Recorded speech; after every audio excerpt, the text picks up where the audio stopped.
বাংলাদেশে দুদিনের ব্যবধানে ঘটে গেল দুটি ঘটনা।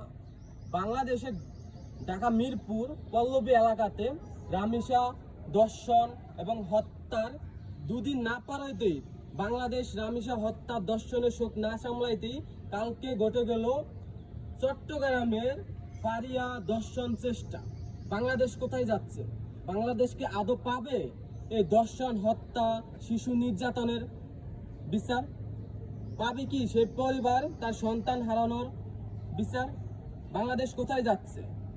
গতকালকে আমাদের স্বরাষ্ট্রমন্ত্রী সাংবাদিক সম্মেলনে বলেছেন যে দেশ তো আর আগের যুগে নাই যে দর্শককে প্রকাশ্যে ফাঁসি দিতে হবে। তাহলে কি আমরা আগের যুগে ভালো ছিলাম? আমরা আগের যুগে পাইতাম আমাদের ছেলে মেয়েদের, আমাদের ভাই বোনদের দর্শন হত্যা এবং নির্যাতনের বিচার, যেগুলো প্রকাশ্যে ফাঁসি দেওয়া হতো, তাদেরকে মারা হইতো, শাস্তি দেওয়া হইতো। আমরা তো তাহলে আগের যুগই ভালো ছিলাম। দেশ এত স্মার্ট হয়ে কি হয়েছে? আমরা তো পাচ্ছি না আমাদের ভাই বোনের বিচার। আমরা তো আমাদের ছেলে সন্তান, আমাদের ভাই বোন এবং আমাদের যারা আছে বাংলাদেশে, তারা তো সুরক্ষাভাবে বাংলাদেশে বসবাস করতে পারছে না।